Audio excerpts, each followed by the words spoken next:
새벽이 막 밝아오려던 순간이었습니다. 의금부 나장이 포승줄을 들어 올렸습니다. 호조참의 민치성의 두 손이 묶이기 직전이었습니다. 사랑채 안에는 아무도 말을 하지 못했습니다. 봉인이 찍힌 문서가 있었고 장부의 필체도 너무 정교했기 때문입니다. 그때였습니다. 부엌에서 찬밥을 먹던 며느리 한 사람이 앞으로 나섰습니다. 종년 취급받던 며느리, 이름 대신 저것으로 불리던 여인, 그녀가 조용히 말했습니다. 그 문서는 가짜입니다.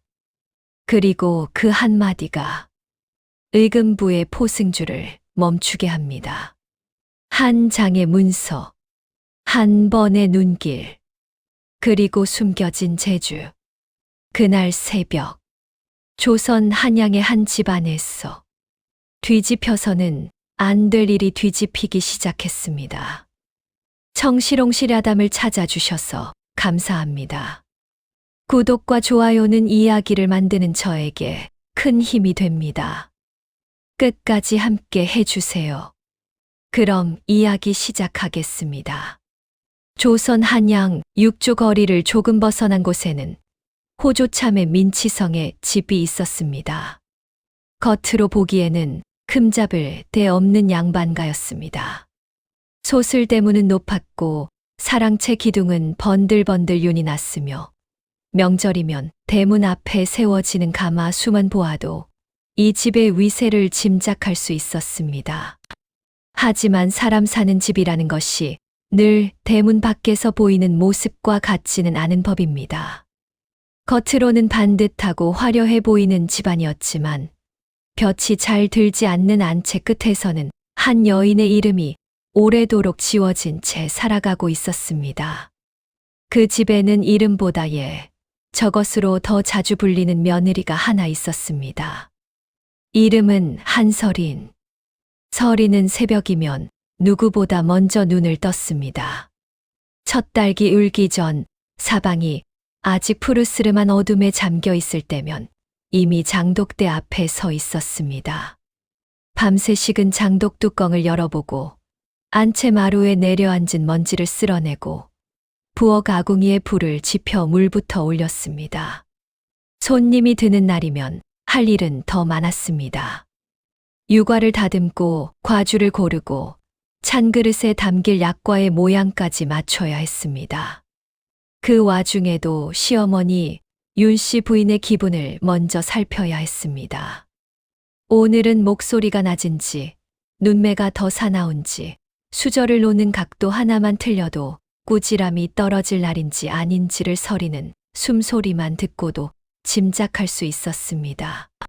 하루는 참으로 길었습니다. 아침상을 물리고 나면 점심 준비가 이어졌고 점심이 끝나면 빨랫감이 쌓였으며 해가 기울면 저녁 국물이 올라야 했습니다. 첫 달 굴기 전에 일어나 마지막 등잔불이 꺼진 뒤에야 자리에 눕는 삶이었습니다. 손마디는 겨울마다 트고 무릎에는 마루질을 하며 눌린 굳은 살이 박였습니다. 그렇게 세월이 달아가고 있었지만 그 어떤 수고에도 따뜻한 말 한마디는 좀처럼 돌아오지 않았습니다. 남편 민도현은 나약한 사내였습니다. 못된 사람이라기보다는 더 무서운 종류의 사람이었습니다. 아내가 시어머니에게 핀잔을 듣고 시누이들에게 조롱을 당하고 억울한 누명을 뒤집었어도 그는 늘 창밖만 바라보았습니다. 모른 척하는데 익숙한 사람이었고 침묵으로 제 안위를 지키는 사람이었습니다. 어머니 앞에서는 아들이었고 누이들 앞에서는 오랍이었지만 단 한 번도 설인의 남편이 되어준 적은 없었습니다. 시누이들은 더했습니다. 큰 시누이는 설인의 말투를 흉보았고 작은 시누이는 걸음걸이를 비웃었습니다. 설인이 밥상을 들고 들어오면 눈길부터 맞추며 피식 웃었습니다. 보았느냐? 또 발뒤꿈치를 들고 걷는다. 저 손끝 좀 보아라. 천한 집안 버릇은 감출 수가 없다. 심지어 밥그릇 내려놓는 손끝이 조심스러워도 흉이었고 떨려도 흉이었습니다. 설인이 마당을 지나면 수근거림이 따라다녔고 방 안에 들어서면 입꼬리를 비튼 조롱이 기다리고 있었습니다. 그리고 빠지지 않고 나오는 말이 있었습니다. 가난한 집 종이 장수 딸이 양반과 규수 행세를 한다. 한 번이면 상처였을 말이 10번이 되면 멍이 되고 100번이 되면 감각이 무뎌지는 법입니다. 어느 순간부터 설이는 그 말을 들어도 눈 하나 깜빡하지 않게 되었습니다. 놀라지도 않았고 울지도 않았고 분해하지도 않았습니다. 그저 찬물처럼 흘려보냈습니다. 그것이 이 집에서 설인이 터득한 삶의 방식이었습니다. 버티기 위해서, 무너지지 않기 위해서 마음의 덧문을 하나 더 다는 법을 배운 것입니다. 하지만 사람들에게 하찮게 여겨지던 이 며느리에게는 아무도 모르는 눈이 하나 숨어 있었습니다. 남들이 종이 한 장으로 보는 것을 전혀 다르게 읽어내는 눈이었습니다. 설인의 아버지는 사람들이 말하듯 이름 없는 종이 장수가 아니었습니다. 한때 승문원에 발을 두고 관청 문서를 베끼며 봉인과 필적의 진위를 가려내던 필첩 장인이었습니다. 조정에 올라가는 문서가 진짜인지 가짜인지, 봉인이 처음 찍힌 것인지 나중에 더 선친 것인지, 글씨가 본인의 손에서 나온 것인지 남이 흉내낸 것인지를 가려내는 사람이었습니다. 글씨 뒤에 숨어 있는 거짓을 찾아내는 손이었고, 종이 뒤에 감춰진 음모를 밝혀내는 눈이었습니다. 아는 사람들은 말하곤 했습니다. 문서는 거짓말을 해도 한문겸의 눈은 속이지 못한다. 설이는 바로 그 아버지 곁에서 자랐습니다. 다른 아이들이 놀이에 마음을 빼앗길 나이에 설이는 먹을 갈며 나는 냄새를 맡고 있었습니다.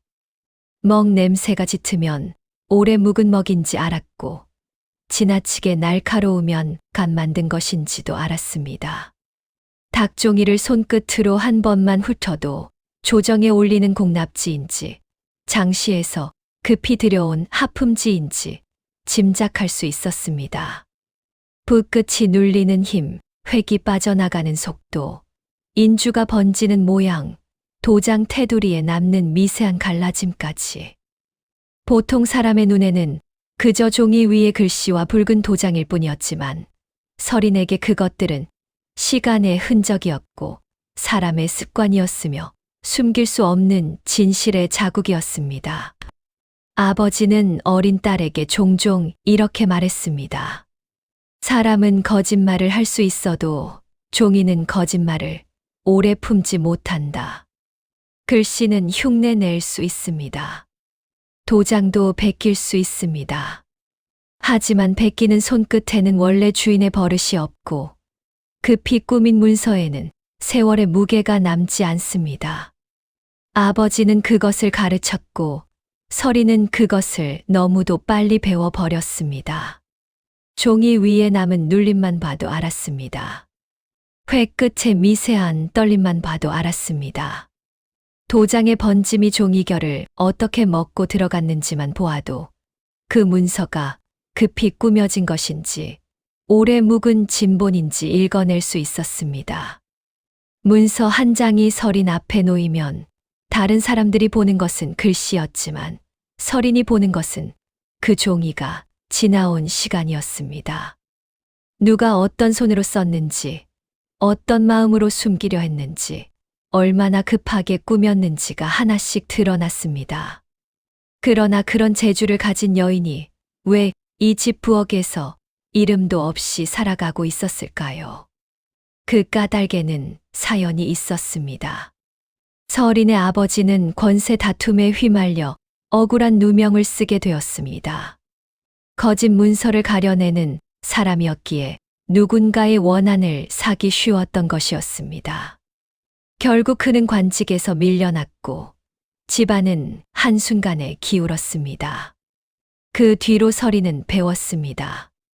재주는 드러낼수록 시기를 부르고 아는 것을 입에 올릴수록 화를 부른다는 것을. 특히 여자에게는 더 그랬습니다. 그를 아는 여자보다 침묵하는 며느리를 더 편안하게 여기는 세상이었습니다. 그래서 서리는 눈을 감고 살았습니다. 장독 뚜껑을 열고 안채 마루를 닦고 유과를 다듬으며 자신이 어떤 사람인지조차 잊어버린 듯 살아갔습니다. 하지만 아무리 깊이 묻어도 사라지지 않는 것들이 있습니다. 흙 속에 묻힌 칼도 때가 되면 빛을 내고 재 속에 묻힌 불씨도 바람 한 줄기면 다시 살아납니다. 서린의 눈도 마찬가지였습니다. 스스로 감고 산다고 해서 사라진 것이 아니었습니다. 그저 어둠 속에서 때를 기다리고 있었을 뿐이었습니다. 그리고 그날이 다가오고 있었습니다. 거창한 사건도 아니었습니다. 대단한 소란도 아니었습니다. 그저 바람 한 줄기에 날려온 종이 한 장이었습니다. 그 얇은 종이 한 장이 한 사람의 목숨을 뒤흔들고 한 집안의 명예를 뒤집고 오래 숨겨져 있던 음모를 세상 밖으로 끌어낼 운명이었습니다. 그리고 그 종이를 가장 먼저 알아보게 될 사람은 사랑채의 어른도 글 읽는 선비도 아닌 늘 부엌에만 있으라 들었던 며느리 한서린이었습니다. 조선에서 세곡 장부는 단순한 기록이 아니었습니다. 한 해 농사의 결과가 모이고 백성의 세금이 쌓이고 나라의 창고가 얼마나 채워졌는지를 보여주는 무거운 문서였습니다. 그 장부 하나가 임금의 눈에 들면 담당 관원의 이름은 단번에 조정 안팎으로 알려졌습니다. 민치성에게도 그것은 평생 한 번 올까 말까 한 기회였습니다. 이번 일이 무사히 마무리되면 참의 자리에서 더 높은 벼슬로 오르는 것도 꿈이 아니었습니다. 그래서 그날 사랑채는 종일 들뜬 기운으로 가득했습니다. 관청 서리들이 오가고 친분 있는 관원들이 찾아와 인사를 건넸으며 멀리 떨어진 친척들까지 들러 축하의 말을 남겼습니다. 민치성은 손님들을 맞으며 연신 웃음을 터뜨렸습니다. 이번 장부 정리는 참으로 쉽지 않은 일이었지요. 참의 나리의 공이 크다 들었습니다. 칭찬이 이어질수록 민치성의 얼굴에는 감출 수 없는 기대가 번져갔습니다. 겉으로는 겸손한 척 고개를 끄덕였지만 마음속에는 이미 더 높은 자리에 그림이 어른거리고 있었습니다. 집안 전체가 경사 분위기에 젖어 있었습니다. 음력 정월 호조참의 민치성의 집안에는 큰 경사가 겹쳐 있었습니다. 호조에서 오랫동안 다뤄온 세곡 장부가 마침내 정리되어 임금께 올릴 최종 문서로 묶여 집으로 들어온 것입니다. 하인들은 쉴 새 없이 오갔고 안채에서는 손님 맞이 준비로 분주했습니다. 그러나 그 소란의 뒤편 부엌에서는 전혀 다른 시간이 흐르고 있었습니다. 서린이 혼자 12상을 챙기고 있었습니다. 국을 끓이고 전을 부치고 찬 그릇을 닦고 상보를 고르는 일이 끊이지 않았습니다. 손님이 한 사람 들어올 때마다 상이 하나씩 늘어났습니다. 솥에서는 김이 올라왔고 아궁이 불은 얼굴을 달구었습니다. 손끝은 기름에 젖고 팔에는 뜨거운 열기가 달라붙었습니다. 그래도 누구 하나 부엌을 들여다보지 않았습니다. 부엌은 늘 그런 자리였습니다. 보이지 않는 곳이었고 보지 않아도 되는 자리였습니다. 그때였습니다. 사랑채와 안채 사이를 오가던 하인 하나가 급히 걸음을 옮기다가 발을 헛디뎠습니다. 품에 안고 있던 서류 꾸러미가 흔들렸습니다. 그 사이에서 종이 한 장이 미끄러져 떨어졌습니다. 가벼운 종이는 바람을 타고 마당을 가로질렀습니다. 이리저리 흔들리다가 부엌 앞마당까지 미끄러져 왔습니다. 서리는 무심코 허리를 굽혔습니다. 그저 돌려주려고 집어든 것이었습니다. 그런데 종이가 손끝에 닿는 순간 서린의 움직임이 멈추었습니다. 종이의 결이 이상했습니다. 조정에 올리는 공문서에는 아무 종이나 쓰지 않습니다. 오랜 공정을 거쳐 만든 공납 닭종이를 사용합니다. 손끝으로 훑으면 촘촘하고 단단한 결이 느껴져야 합니다. 하지만 서린의 손 안에 있는 종이는 달랐습니다. 겉은 번드르르하게 다듬어져 있었습니다. 광을 낸 듯 매끈했습니다. 그러나 속결이 헐거웠습니다. 서린의 손가락이 종이 위를 천천히 훑었습니다. 장시에서 급히 들여온 하품지. 그것을 것만 그럴듯하게 손질의 공문서처럼 꾸민 것이었습니다. 서린의 눈이 조용히 문서 위를 내려다보았습니다. 이어서 인장을 살폈습니다. 붉은 인주의 번짐이 이상했습니다. 하루 이상 묵은 흔적도 아니었고 방금 찍은 것도 아니었습니다. 번짐의 끝이 지나치게 선명했습니다. 그리고 테두리가 조금 뭉개져 있었습니다. 서린의 숨이 조용히 멈추었습니다. 이것은 도장을 찍은 것이 아니었습니다. 도장 모양을 흉내 내어 얹은 흔적이었습니다. 그리고 마지막으로 서린의 눈이 한 줄에 멈추었습니다. 관청 문서에서는 절대 틀릴 수 없는 한 글자의 필순. 회계 순서가 달랐습니다. 아주 미세한 차이였습니다. 보통 사람의 눈에는 보이지 않을 정도였습니다. 하지만 그 차이는 분명했습니다. 이 문서는 가짜였습니다. 급히 꾸며낸 문서였습니다. 그리고 내용은 더 무서웠습니다. 문서 한 장이면 민치성은 세곡 횡령의 죄를 뒤집어 쓸 수 있었습니다. 심하면 영무연루까지도 가능한 내용이었습니다. 지금 사랑채에서 웃고 있는 그 집의 주인이 이 종이 한 장으로 이내 내일이면 포박될 수도 있었습니다. 서린은 떨리는 숨을 눌러 담았습니다. 지금 당장 알려야 했습니다. 서린은 안채로 걸음을 옮겼습니다. 그러나 안채 문 앞에서 윤씨 부인과 마주쳤습니다. 서린이 입을 열기도 전이었습니다. 윤씨 부인의 눈이 서린 손에 들린 문서를 보는 순간 싸늘하게 식었습니다. 부엌년이 감히 사랑채 문서를 넘봐 손등을 후려치는 소리가 울렸습니다. 문서가 바닥으로 떨어졌습니다. 윤씨 부인은 그것을 낚아채듯 집어들었습니다. 그리고 하인을 불렀습니다. 이거 사랑채로 가져가라. 서린은 붉어진 손등을 움켜쥐었습니다. 그래도 다시 입을 열었습니다. 어머님, 그 문서가 이상합니다. 종이 결이 공납지가 아니고 봉인도. 입 다물어. 윤씨 부인의 목소리는 낮고 단단했습니다. 그 말 한마디로 끝이었습니다. 그래도 서린은 포기하지 않았습니다. 남편 민도현을 찾아갔습니다. 차분하게 설명했습니다. 종이의 결이 왜 다른지, 인장의 번짐이 왜 수상한지, 필순이 어디서 어긋났는지. 하지만 민도현은 끝까지 듣지 않았습니다. 고개만 저었습니다. 괜한 말로 집안 망신 만들지 마라. 그것으로 이야기는 끝났습니다. 그날 밤 사랑채에서는 웃음소리가 담장을 넘었습니다.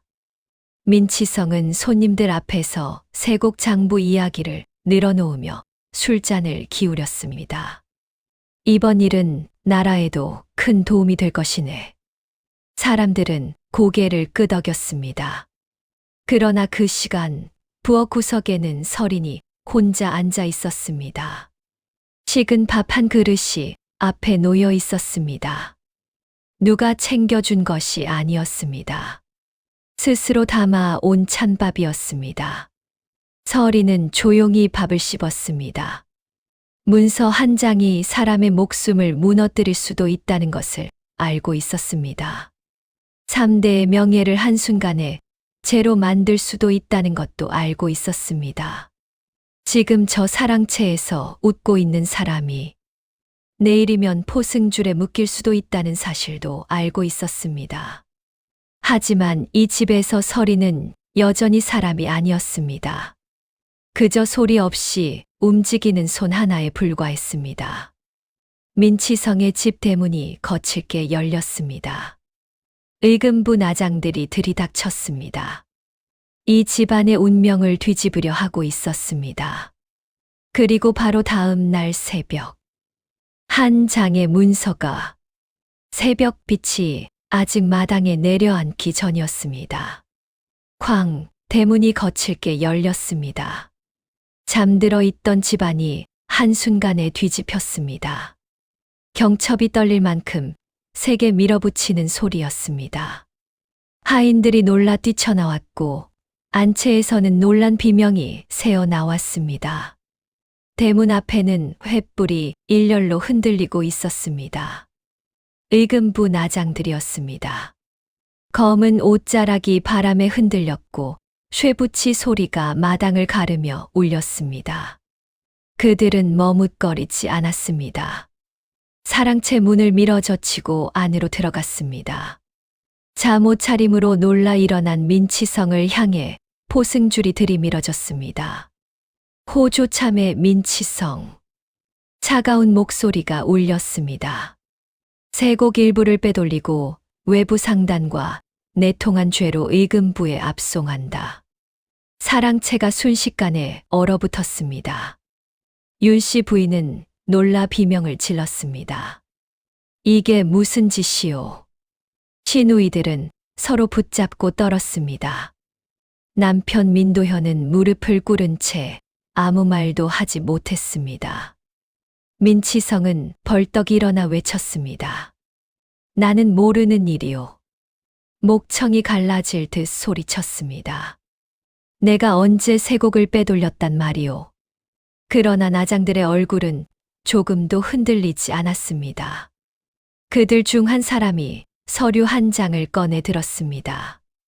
바로 그 문서였습니다.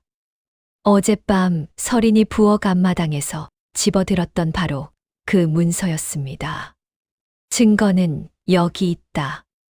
문서에는 호조의 봉인이 찍혀 있었고 민치성의 필체와 닮은 서명이 적혀 있었습니다. 누가 보아도 그럴듯한 문서였습니다. 그 자리에 있던 누구도 쉽게 반박할 수 없는 수준이었습니다. 사랑채 안공기가 무겁게 가라앉았고 윤씨 부인은 거의 쓰러질 듯 울부짖었습니다. 이건 모함이요. 누가 우리 영감을 모함하는 것이요. 하지만 나장들은 꿈쩍도 하지 않았습니다. 머리는 흐트러져 있었고 손에는 아직 밀가루 자국이 남아 있었습니다. 바로 그때 사랑채 문 앞에서 한 사람이 조용히 앞으로 나섰습니다. 부엌에서 소리를 듣고 맨발로 뛰어나온 서린이었습니다. 그러나 얼굴에는 흔들림이 없었습니다. 서린이 조용히 말했습니다. 그 문서를 보여주십시오. 사랑채 안에서 여러 사람이 동시에 고개를 돌렸습니다. 시어머니 윤씨 부인이 소리쳤습니다. 입 다물어. 남편 민도현도 고개를 저었습니다. 괜히 나서지 마라. 나장들은 비웃었습니다. 부엌 여인이 의금부 일을 맡겠다는 것이냐. 그러나 그 자리에서 한 사람이 멈칫했습니다. 함께 온 승정원 설이었습니다. 그는 서린의 얼굴을 한참 바라보았습니다. 어딘가 익숙한 얼굴이었습니다. 서린의 눈빛을 보는 순간 오래된 기억 하나가 떠올랐습니다. 승문원, 그리고 한 장인의 이름, 한문겸. 서린은 잠시 망설이다가 문서를 내밀었습니다. 사랑채 안이 조용해졌습니다. 서린은 문서를 받아들었습니다. 그리고 문서를 한번 훑어보았습니다. 첫째, 서린의 목소리는 낮았지만 또렷했습니다. 봉인 아래 먹선이 끊겨 있습니다. 사람들의 시선이 문서로 쏠렸습니다. 도장을 찍고 난 뒤 서명을 얹은 것이 아니라 서명을 먼저 베끼고 그 위에 도장을 흉내낸 것입니다. 나장들의 눈썹이 미세하게 움직였습니다.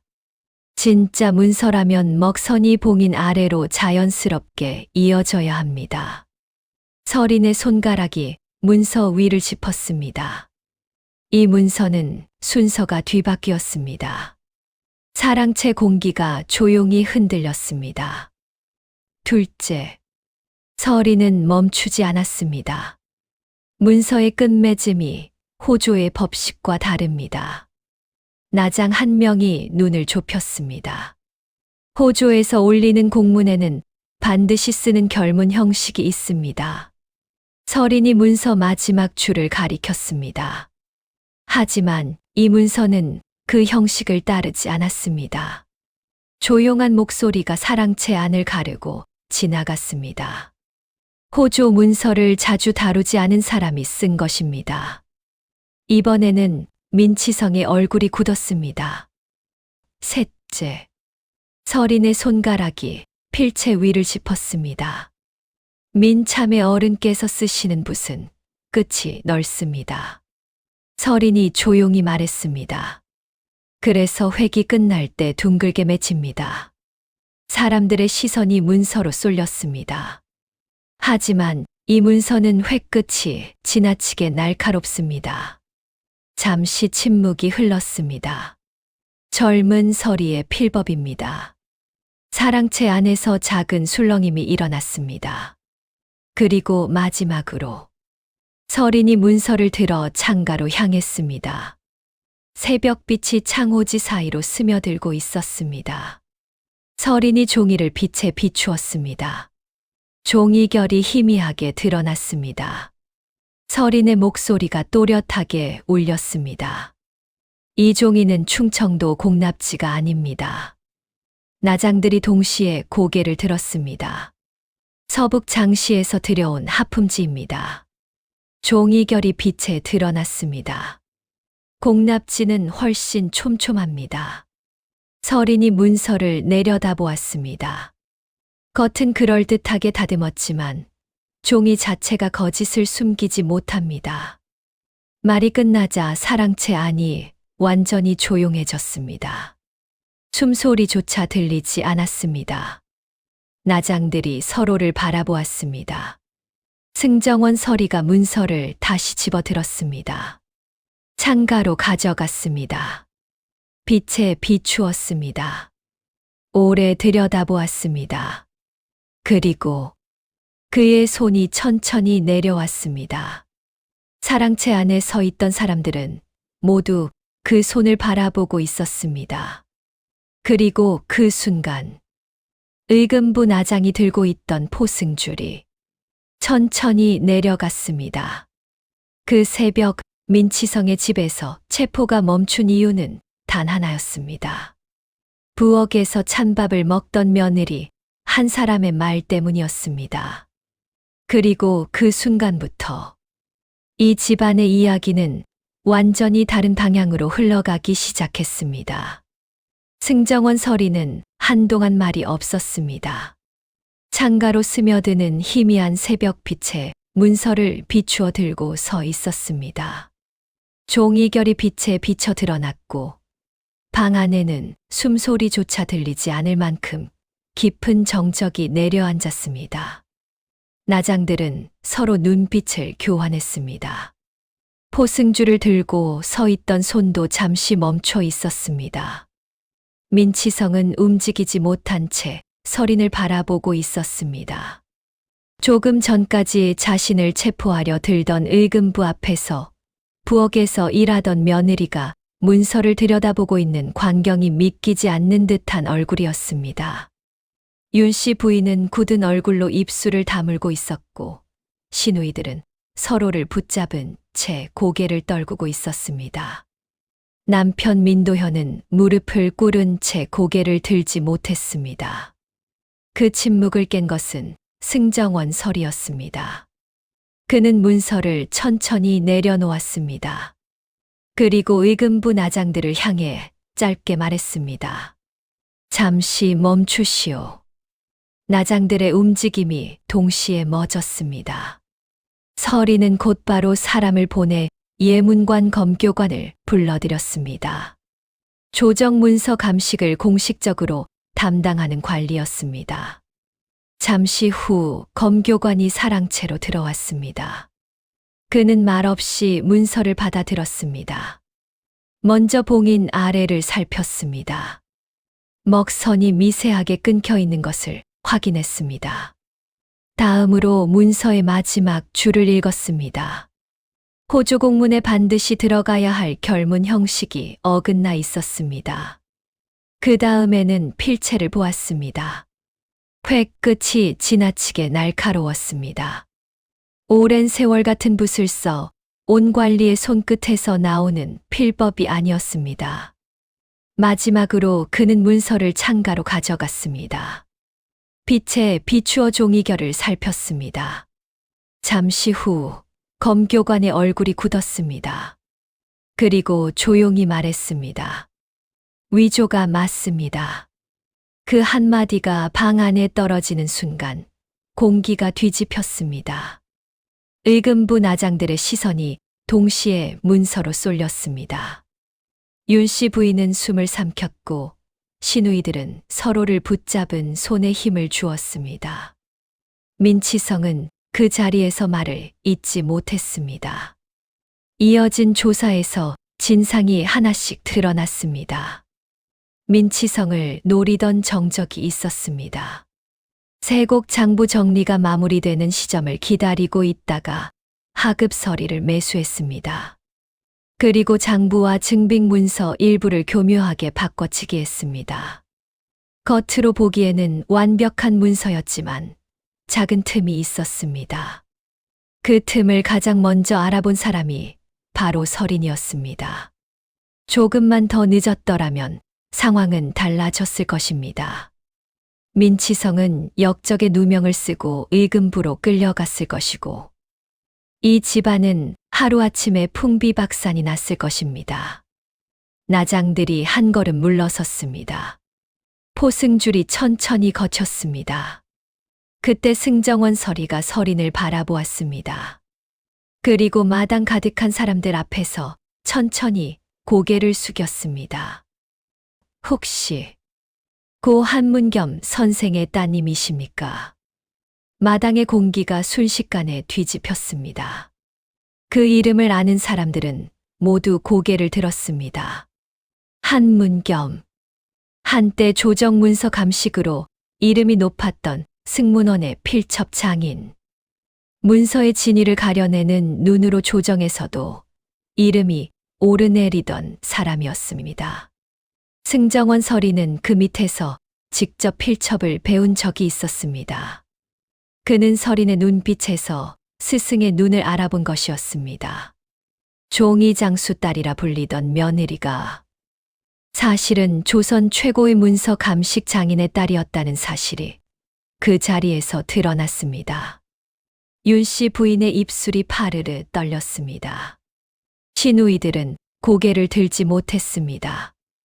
남편 민도현은 처음 보는 사람을 바라보듯 아내를 바라보고 있었습니다.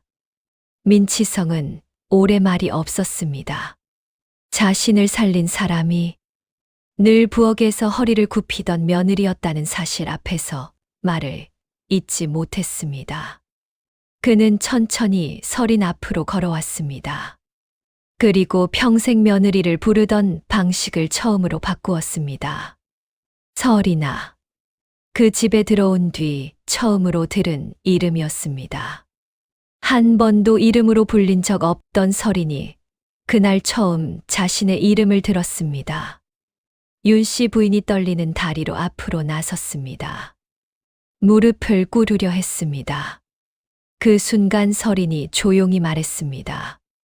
괜찮습니다. 그 무릎을 받지 않았습니다.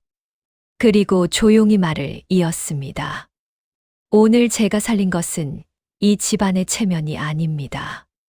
사람들이 숨을 죽였습니다. 거짓 문서에 죽을 뻔한 진실입니다. 큰 소리가 아니었습니다.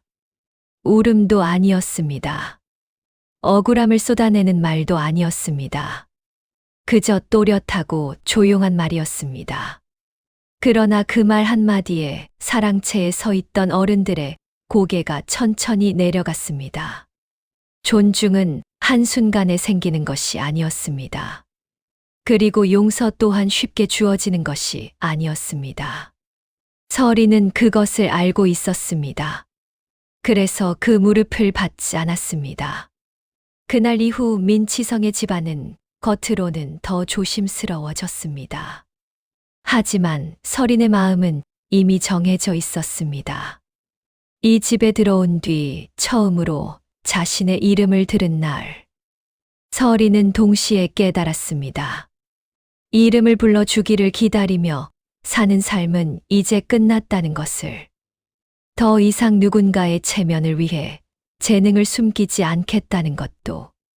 그날 새벽 민치성의 집에서 벌어진 일은 단지 한 장의 문서를 밝혀낸 사건이 아니었습니다. 부엌에서 찬밥을 먹던 며느리의 이름이 처음으로 세상에 불린 날이었습니다. 그리고 한 여인의 진짜 이야기가 그날부터 시작되었습니다. 시누이들도 수군거리는 말을 삼켰습니다.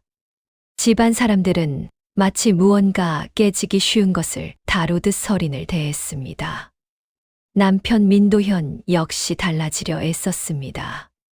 서린 앞에서 말을 고르려 했고 늦게나마 진심을 담아 사과하려 했습니다. 하지만 이미 늦은 일이었습니다. 서린의 마음은 그날 새벽 사랑채에서 자신의 이름이 처음 불린 순간 이미 다른 곳으로 향하고 있었습니다. 사건이 마무리된 뒤 민참의 집안은 한동안 조용했습니다. 아니, 조용했다기보다 조심스러워졌다고 해야 옳았습니다. 윤 씨 부인은 더 이상 서린 앞에서 목소리를 높이지 않았습니다. 사람이란 오랫동안 눌려 살다가 어느 날 문득 일어서고 나면 다시 무릎을 꿇던 자리로는 돌아가지지 않는 법입니다.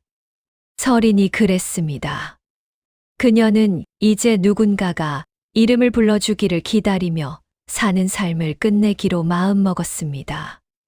얼마 지나지 않아 서린은 조용히 짐을 꾸렸습니다. 옷 몇 벌과 아버지에게 물려받은 필첩 도구, 그리고 오래된 붓 몇 자루가 전부였습니다. 그날 이후 한양 사람들 사이에서는 조용한 이야기가 하나 돌기 시작했습니다. 종로 어귀 작은 골목에 문안당이라는 곳이 생겼다는 이야기였습니다. 간판은 크지 않았습니다. 붓으로 단정하게 쓴 석자, 그저 문안당. 처음에는 지나가는 사람들조차 눈길을 주지 않았습니다. 빈 문서 때문에 집을 빼앗길 뻔했던 과부가 집을 지켰고, 그러나 어느 날부터인가 이상한 일들이 하나둘 일어나기 시작했습니다. 한서린, 예전에는 이름 없이 살던 여인이었습니다. 억지 장부 때문에 세금이 3배로 늘었던 상인이 누명을 벗었으며, 그를 몰라 억울함조차 말하지 못하던 농부가 처음으로 관청에 탄원서를 올리게 되었습니다. 그 모든 일의 가운데에는 한 사람이 있었습니다. 문서를 받아들고 천천히 종이 결을 훑어보는 사람. 도장의 번짐을 살피고 획 끝의 떨림을 들여다보는 사람. 예, 저것이라는 말로 불리던 며느리였습니다. 하지만 이제 사람들은 그녀를 그렇게 부르지 않았습니다. 사람들은 말했습니다. 한양에 새로운 눈 하나가 생겼다고.